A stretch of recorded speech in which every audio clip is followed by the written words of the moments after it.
Box to Box Media Network. Selamat datang di podcast pengembangan diri. Podcast ini akan bantu kamu untuk mengatasi kegalauan di usia muda, sukses di usia muda, dan yang pasti terus bertumbuh jadi lebih baik setiap harinya. Selamat mendengarkan. Hai, Sandras Bordes, dan pada podcast kali ini saya akan sharing tentang gimana cara dapat 100 juta rupiah di tahun depan, ya. Dan sebelum saya share, saya mau ngajak kamu untuk join dalam webinar saya, ya, webinar Unlimited Success.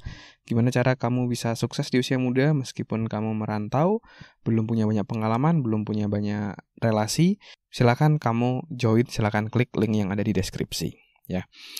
Nah, dalam konten kali ini saya mau menjawab pertanyaan dari Eki, ya.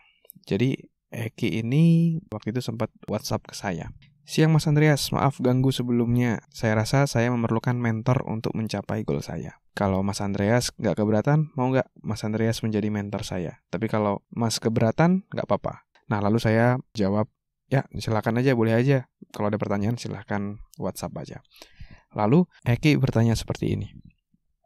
Sebetulnya dalam beberapa hari terakhir ini, saya kepikiran gimana caranya untuk bisa mencapai goal saya, yaitu menghasilkan 100 juta di bulan 5 atau 6 tahun depan, Mas. Menurut Mas, apa yang harus saya untuk mencapai goal tersebut, Mas? Itu pertanyaan dari Eki. Nah, memang kalau kita mau mencapai sesuatu yang memang kita belum pernah mencapai, itu pasti kita seringkali merasa, ini kayaknya nggak mungkin deh, gitu kan. Mungkin kamu juga pernah merasakan di situasi di mana kamu merasa, kayaknya saya nggak mungkin mencapai goal ini. Tapi, mungkin kamu juga pernah merasakan bahwa ada kalanya, waktu itu kamu merasa kayak nggak mungkin mencapai goal tersebut, tapi ternyata kamu mungkin. Pernah seperti itu? Dan itu yang sering terjadi gitu ya. Ketika kita belum pernah mencapai goal tersebut, kita merasa nggak mungkin. Tetapi ketika kita sudah tahu caranya, ketika kita sudah tahu polanya seperti apa, akhirnya kita bisa mencapai goal tersebut. Sama seperti yang di-sharingkan Eki ini. Dia merasa nggak mungkin gitu ya dapat 100 juta di tahun depan. Terus gimana sih caranya untuk kita bisa mendapatkan 100 juta di tahun depan? Nah, let's say kita hitung gitu ya. Tahun depan itu kita mau dapat 100 juta. Anggap aja 10 bulan ke depan lah untuk memudahkan perhitungan gitu ya. Jadi kalau 100 juta dalam 10 bulan ke depan, berarti dalam sebulan kita perlu mendapatkan atau perlu memiliki income 10 juta. Betul ya? Nah, itu adalah step pertama yang harus dilakukan. Kita harus breakdown dulu dan kita harus tahu apa goalnya, berapa yang harus kita capai dalam setiap bulannya.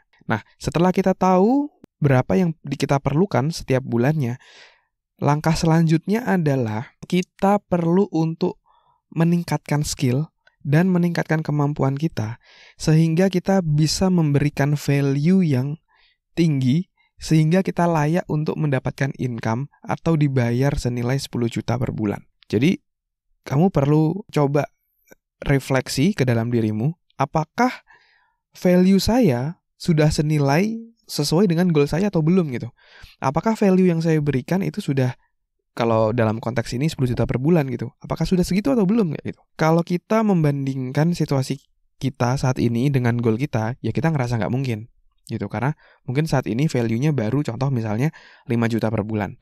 Tapi itu adalah satu langkah yang bagus di mana kita sudah mulai aware dengan apa yang kita rasakan saat ini, apa situasi kita saat ini. Lalu setelah itu kita tahu gap-nya berada di mana dan tugas kita adalah untuk close the gap tadi, untuk mendekatkan gap atau jarak yang ada.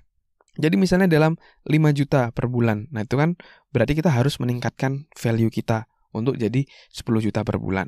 Nah, sekarang kamu coba refleksi, kira-kira apa sih kemampuan yang bisa kamu tingkatkan yang bisa ngebantu kamu untuk mencapai goal tersebut. Terus tanyakan juga, siapa orang yang kira-kira sudah berhasil mencapai goal tersebut, yang dimana saya bisa belajar dari dia, meniru dia, caranya seperti apa, sehingga saya bisa mencapai goal yang sama untuk mencapai 10 juta per bulan tadi.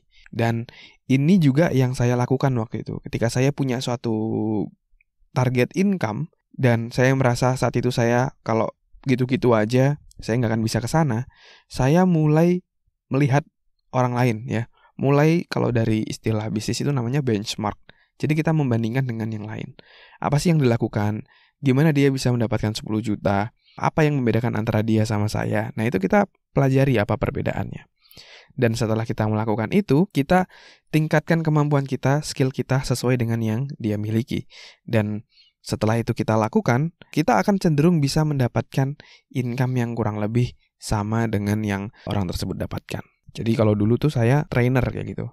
As a trainer, kok dia dibayar trainingnya lebih mahal ya dibandingkan saya? Apa sih yang membedakan? Oh, ternyata pengalamannya, gimana cara delivery trainingnya, itu lebih menyenangkan, lebih seru. Pengetahuannya juga jauh lebih dalam, dan itu membuat saya harus terus belajar, harus terus berlatih, sampai akhirnya saya bisa mendapatkan target income yang saya tuju saat itu. Ya, jadi pantaskan diri dulu, tingkatkan kemampuan diri dulu sesuai dengan target income kamu. Terus kalau misalnya kamu bingung kemampuan apa yang harus kamu tingkatkan, kamu bisa benchmark dengan orang lain, bagaimana mereka bisa mendapatkan hal tersebut, sehingga kamu akan cenderung lebih mudah untuk mencapai goal tersebut. Ya, jadi cari role model yang bisa kamu contoh, kamu breakdown, kamu tingkatkan dirimu, ya, sehingga uang akan datang, uang akan mengejar ke kamu sesuai dengan value yang kamu berikan. Karena uang itu adalah alat tukar nilai tambah, alat tukar value, di mana kamu memberikan value-mu, manfaat-manfaat, sehingga uang akan datang sesuai dengan manfaat yang kamu berikan. Thank you semuanya udah dengerin podcast kali ini. Semoga bisa bermanfaat, dan buat kamu yang merasa podcast ini bermanfaat, kamu bisa kasih rating bintang 5 di Spotify ya. Support kamu sangat-sangat bermakna untuk kami, dan juga jangan lupa kamu share juga untuk orang-orang terdekatmu, orang-orang yang kamu cintai ya, teman-temanmu, sahabatmu, pacarmu untuk dengerin podcast ini. Dan kamu bisa juga share di Instastory, kamu screenshot, kamu share, nanti saya akan repost ya. Thank you semuanya, sukses selalu. Never stop learning because life never stop teaching.